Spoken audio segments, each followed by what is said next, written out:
Hi everyone and I hope so you all are doing amazing in your life. तो आज हम basically बात करने वाले हैं, these are the not the questions asked by the interviewer, these are the question which are real based questions। ठीक है, ये ऐसे क्वेश्चन होने वाले हैं जो रियल टाइम बेस्ड क्वेश्चन होने वाले हैं, जो उसी टाइम पर ही पूछे जाते हैं। जैसे कि मैं रिसेंटली एक कंपनी में गई थी इंटरव्यू देने। मैं कंपनी के बारे में डिस्क्लोज नहीं करूँगी, बट वो कंपनी जो है वो फिनटेक कंपनी है। फिनटेक कंपनी का मतलब होता है वो फाइनेंशियल बेस्ड कंपनी है। वो मतलब फाइनेंस से रिलेटेड चीज़ें वो मैनेज करती हैं। ठीक है, और उसकी नॉलेज मुझे बिल्कुल भी नहीं है, नॉट इवन अ 1%, बट थोड़ी मोड़ी थी, जो सुना हुआ था, जो पढ़ा हुआ था। सो वहाँ पे मुझसे पूछा गया कि एज एन सेल्स कंसल्टेंट के लिए मैं गई थी, तो उन्होंने मुझसे पूछा रियल टाइम बेस्ड कि अगर एक पर्सन है वो अपना ईएमआई नहीं पे कर पा रहा टाइम पे, तो आप उसको कैसे हैंडल करोगे।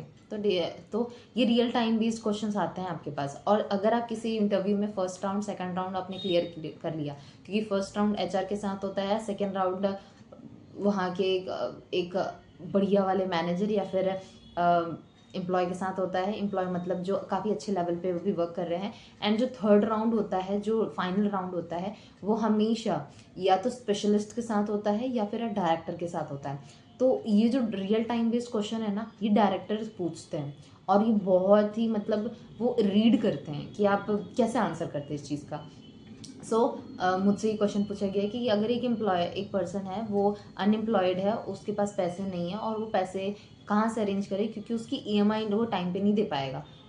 तो मैंने फिर बोला सर को कि सर अगर ऐसा सिचुएशन है, तो बेसिकली सबसे पहले मैं अपने आप को उसके शूज़ में पुट करूँगी। I put my self into his shoes, कि मैं उनको अपने आप को उनकी सिचुएशन में रखूँगी। इसी चीज़ को बोलते ही उनको एक पॉजिटिव साइड मिल गया कि ये पर्सन जानती है कि अगर क्या किसी की भी सिचुएशन में हम डील करते हैं, तो पहले अपने आप को उस जगह पे रख के देखता है।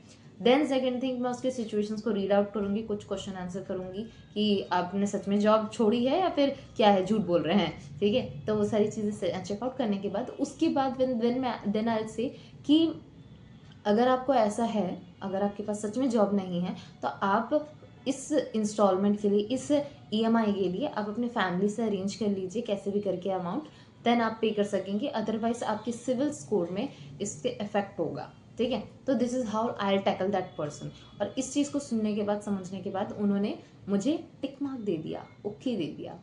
इस रियल टाइम बेस्ड सिचुएशन से क्या सीखने को मिलता है कि आपको ना सेल्फ अवेयर होना बहुत ज़रूरी है।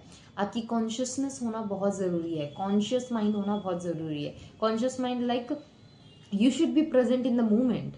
आप ये नहीं है कि अपने डे ड्रीमिंग में आप इंजॉय कर रहे हैं कि यार मेरे को जॉब मिल गई है और मैं जॉब कर रहा हूँ। नहीं नहीं नहीं नहीं नहीं नहीं नहीं, रियल बेस। ठीक है, तो आपका रियल बेस होना ज़रूरी है। और जितना ज़्यादा आप इंटरव्यू देंगे, I am telling you, you'll gain next level of confidence because I have given more than 15 plus interviews, so that's why I can guide you too।